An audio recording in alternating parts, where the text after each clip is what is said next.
to be up there in the clouds, to really feel that it's happening, it's very surreal, but it's exciting. I think once you've got the bug for flying, I think it grabs you and there's nothing you can do. It's just addictive. It's the freedom, isn't it? It's an awesome thing, and it's a privilege that not everyone can have or do.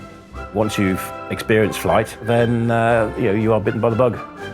The very first time that you solo a light aircraft when the instructor gets out and you look across and the controls are moving and there's nobody next to you, it's fantastic. After you've done that, the world is your oyster, literally. Welcome to the 2019 IWS Summer Air Festival. This is that's been long in the making and a long road has been travelled down which to achieve this first public air show appearance this weekend. I'm talking about Barder's Bus Company, named of course in honour of one of the RAF's most famous fighter racers of all time, Douglas Bader, a man who himself was stationed at RAF Duxford during the war years and whose name we mention so often in connection with the history of this great airfield.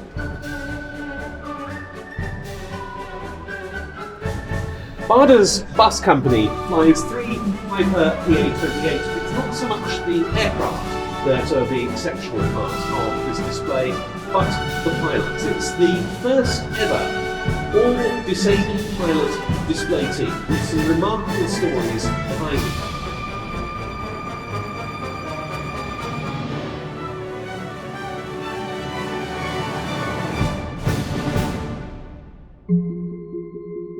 We've long thought about a really high-profile project that we could create, the first disabled flying formation display team, and to have that team fly publicly, hopefully over the next few years. But we need to start point here, which is gathering you people together to select from you to see if you wish to get involved and move forward with this.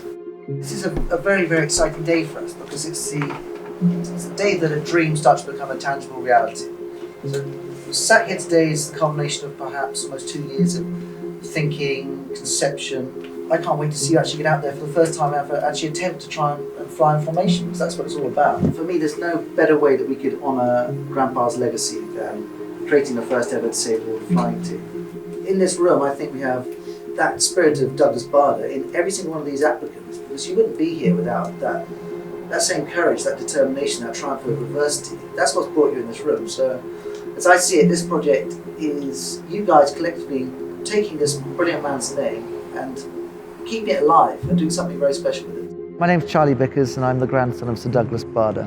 Today's been the day that a dream takes its first steps to becoming reality. 11 disabled pilots who've all come together to be cut down to the 4 pilots who will then go on to perform in Barder's Bus Company. It was quite sad for me to realise that Douglas Bader's name already is so under-acknowledged by so many people within my generation. I believe that we're going to create something truly remarkable, truly inspiring, that's going to make a big difference to the disabled community all around the world.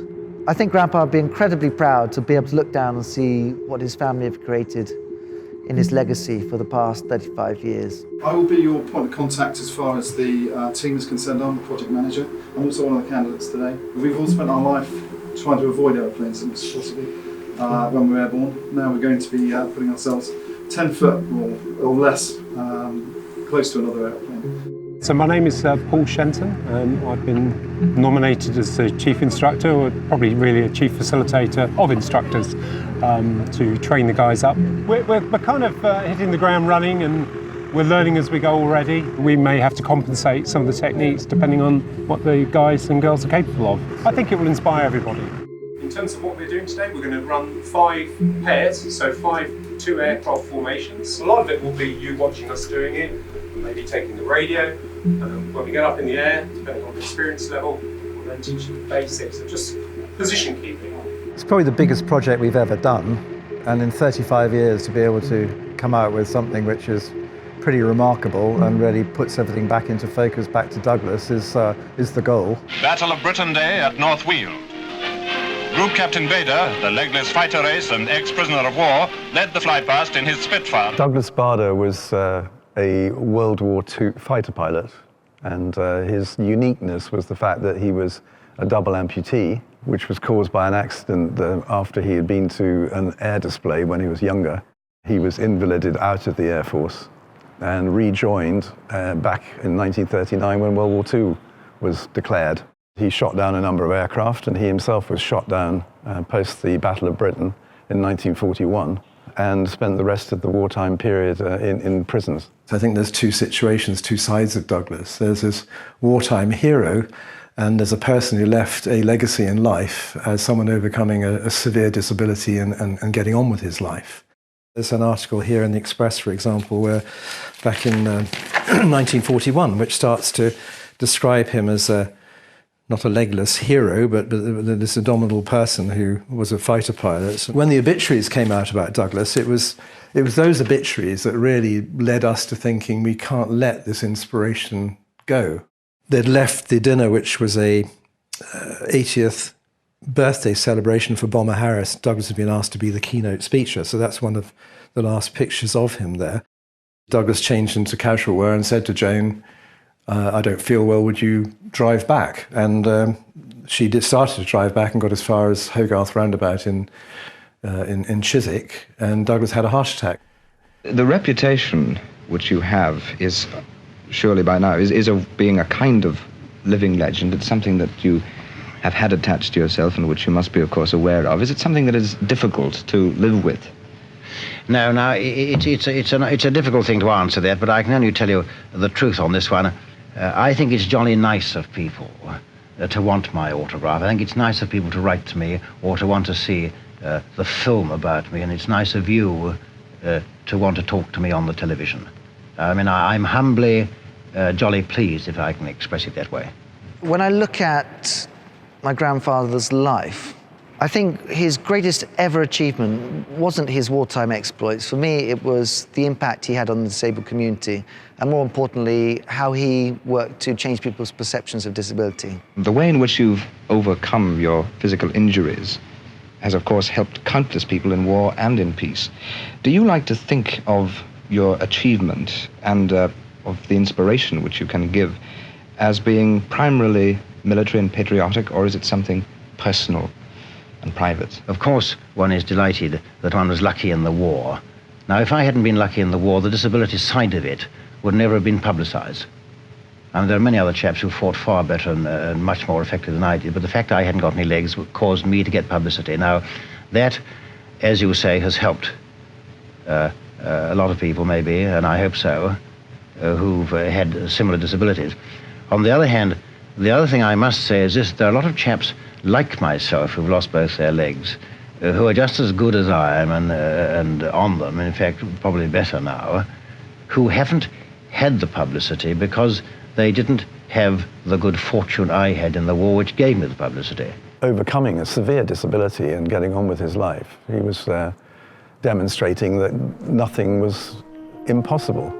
Sir Douglas Bader is probably one of the reasons why I started to love flying as a kid, because watching films like Reach for the Sky and that kind of thing, it was a childhood hero of mine. Nobody can fail to be impressed when they watch Reach for the Sky. I know that was a movie and stuff like that, but I took that to portray what he achieved. In my eyes, he was the original superhuman. He has his prosthetic legs, and I think he was at a time where if you were disabled, you were written off straight away. Douglas Bader, to me, is an inspiration from an aviation perspective, and since my association with air ability is a very clear inspiration to those people that come through our doors. But he obviously was a disabled person and lived as an example to others that life very much is for living, and if you become disabled, it's by no means a reason to slow down or to stop. Obviously, I'm of a generation that still reveres Douglas as something of a legend, and for me now as an amputee, a real role model for myself and lots of people here just like him. It wasn't until I became disabled that I really related to Douglas Bader. The bloody mindedness that you've got to have sometimes when you fall over and you smack your face on concrete, or you fall out of your chair and there's no one around. Or somebody goes to give you a hand with something and you're fighting them off because you want to do it yourself. You get classed as, well, you're rude or you're arrogant, but it's not. You just realise that this is your life and you've got to crack on with it. And there's a bloody mindedness that comes with that, and a single focus that you have to master. Tonight, Group Captain Sir Douglas Bader, this is your life. Who Douglas is to me changes the longer that I live. Initially, he was just my grandpa. And then possibly at the age of about 3 or 4, when I was told that he had metal legs, he became a robot. I thought he was a robot, and I thought that was amazingly cool to have a robot as a grandpa. 2 members of the family missing for the simple reason it's lights out for them at this time, but before they turned in, they turned up at the RAF Museum at Hendon to crew the kind of old hurricane you flew in the Battle of Britain. Take a look there, your grandchildren, Wendy's son Charlie and Jane's son Adam, both just 2 years old.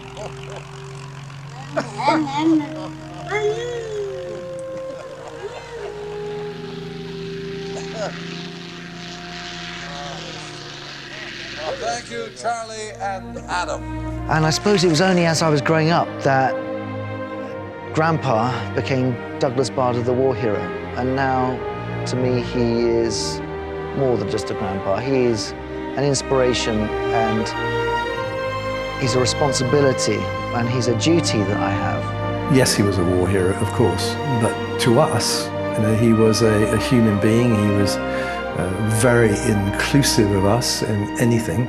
We were aware of how much he did to support the disabled community and to make all the efforts to make himself available to do that. Because he led such an extraordinary life, a life that had such an impact on so many people, we can't help but feel responsible for that legacy. So whatever we do has to fit with his memory, and most importantly, it has to reflect his spirit.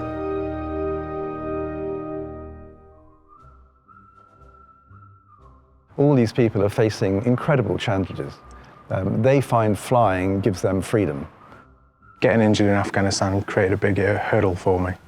I've got cerebral palsy. I have type 1 diabetes. Every sort of movement, you're in pain. And to go through every day like that for years, it's very tiresome. On a day-to-day basis, I mean, it's not a physical impairment. It's something that is constantly being managed day in, day out. I always wanted to be a pilot from a young age. When I was a kid, I saw the Red Bull Air Race on TV, and I thought I want to do that. It's so hard for some people to have the confidence to go and do what they want to do. Learning to fly was one of the biggest challenges of my life. I've got a little boy, a little 1-year-old, and I think it's crucially important that I show him that, I'm getting on and doing things, not only for me, but to show everyone that I'm getting on with it.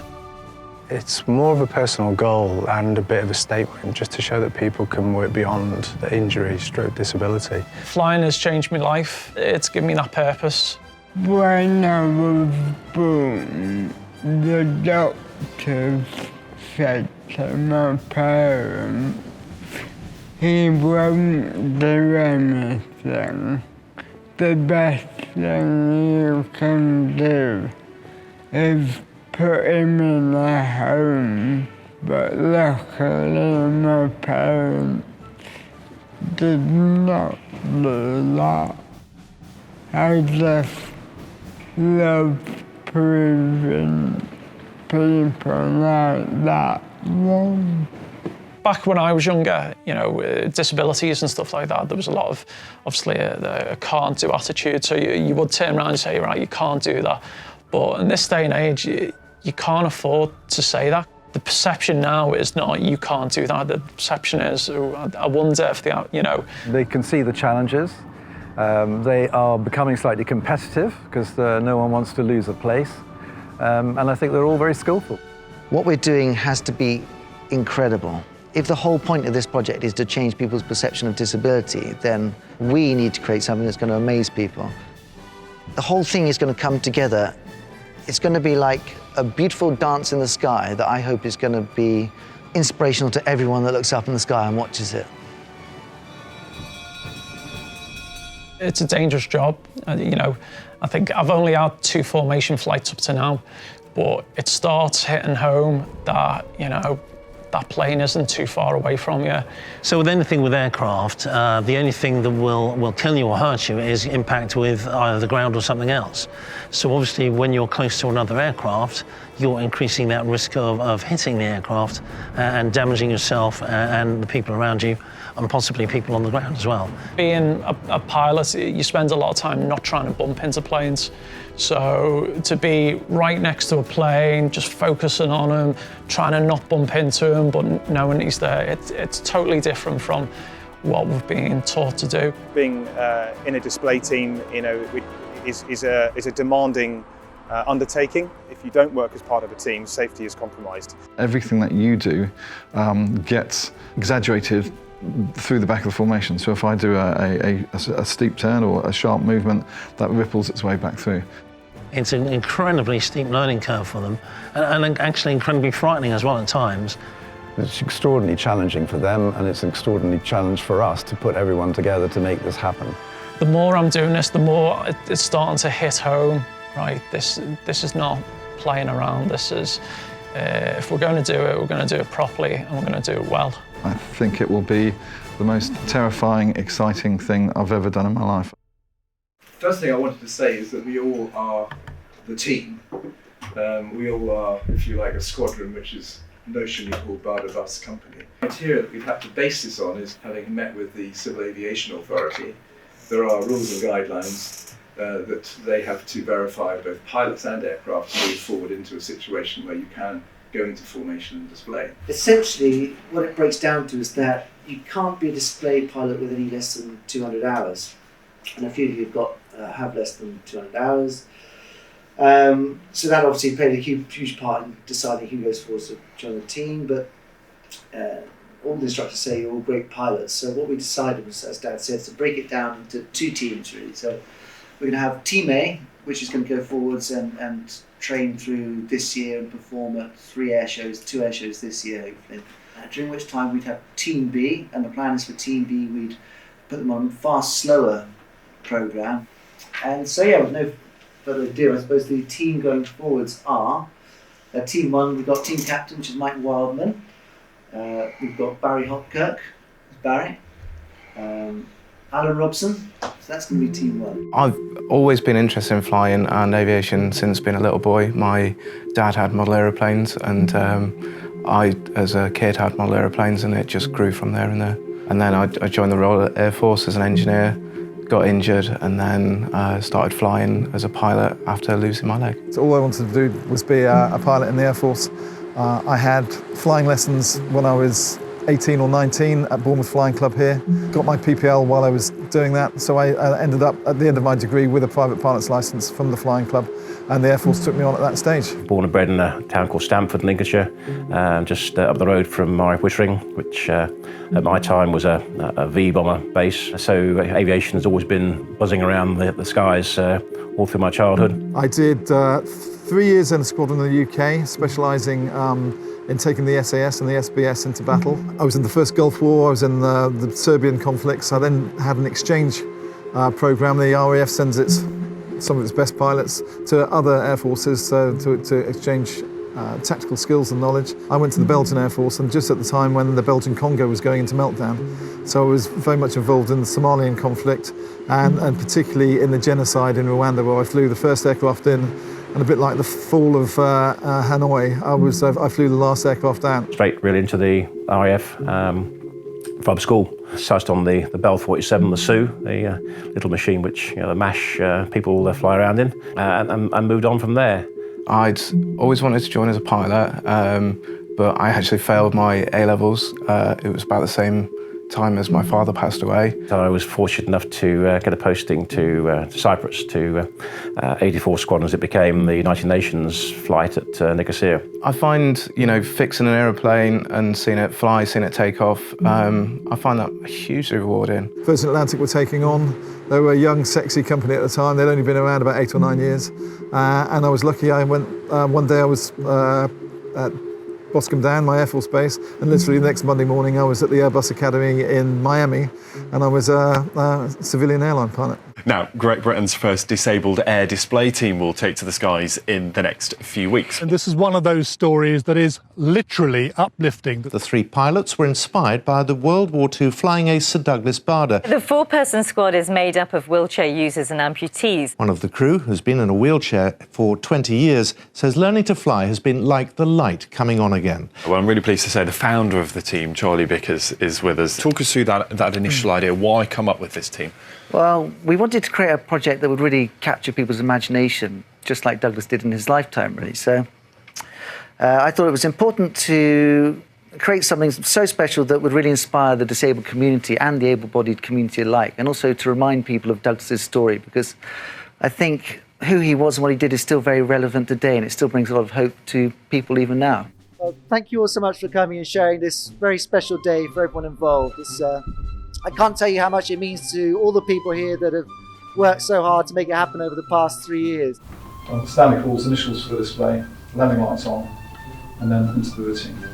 This is our 36th anniversary, and actually is the 36th anniversary today of Douglas's death, so it's a particularly poignant moment for us, and one we chose deliberately for that point. My accident was a motorcycling accident. I got knocked off by somebody driving a car the opposite way, and it just completely wiped me out. So I sort of woke up in bed, and obviously I could see the leg was missing. Drove down to France on a huge bike I wasn't used to. I hadn't ridden for a year, overcooked it into a bend, hit a dry stone wall. The bike bounced back into the road, but I went down a ravine doing 80 miles an hour and effectively snapped off my ankle. There's nothing they could really do, and I got to the stage where I couldn't walk, and I couldn't fly because I couldn't walk through the terminal buildings because I was in so much pain. On that stage I decided the best course of action was to have an amputation. 1990, when I was in the Falklands on detachment down there, when I guess I qualified for the Barda team in the sense that I had my spinal cord crushed by some discs going in, which left me a paraplegic. And it was sort of a disbelief or denial. You faced with a situation which you got to make the best of.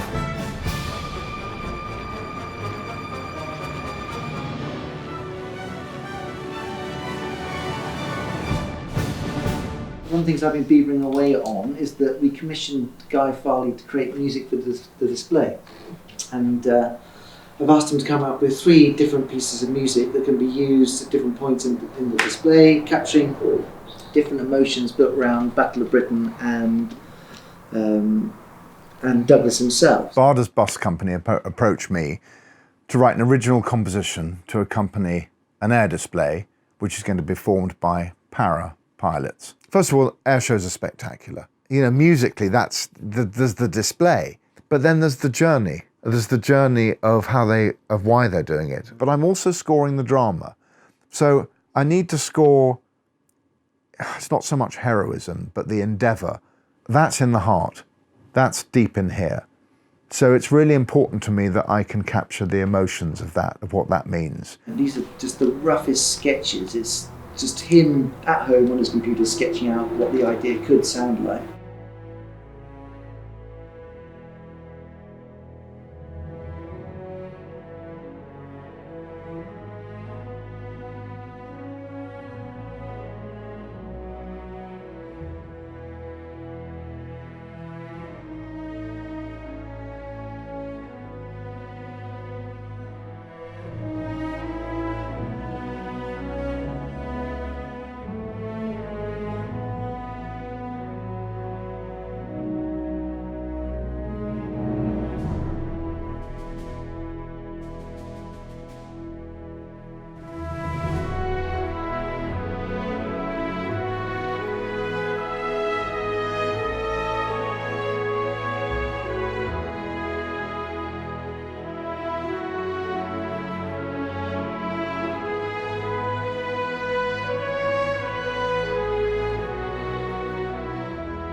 So I'm delighted to welcome to the commentary box now some representatives of the team headed by Douglas Bader's grandson, Charlie Bickers. Charlie, a warm welcome.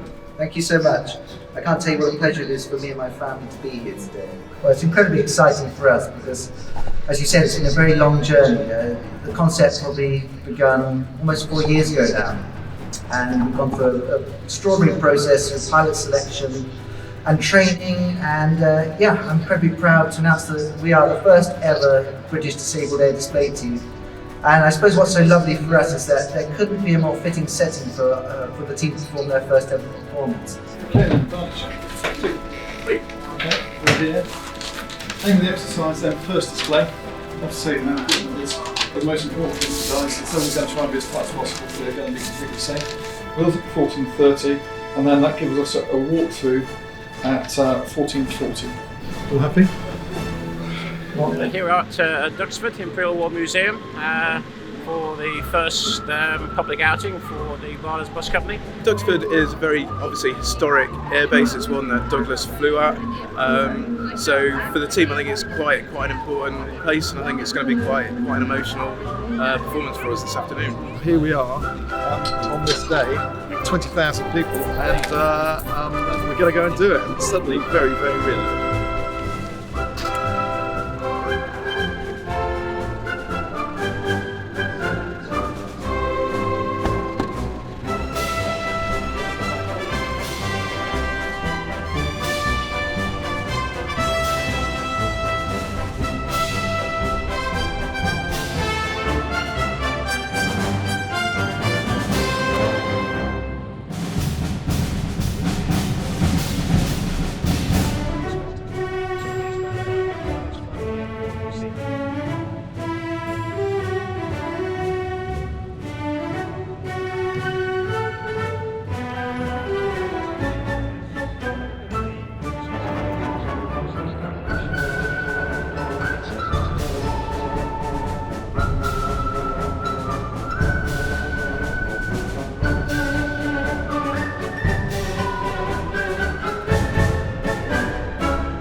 I want people to look at us as a display team, not necessarily a disabled display team. What we want to show is just ability rather than any of our collective disabilities. It shows to the flying community that being disabled in whatever respect, whether it be amputee or whatever, really shouldn't pose any problems at all. If you want to apply yourself and try, then yeah, go ahead and do it. Disabled people are capable of pretty much anything. We're just the same as everybody else. We just look a little bit different. Right, well done, boys.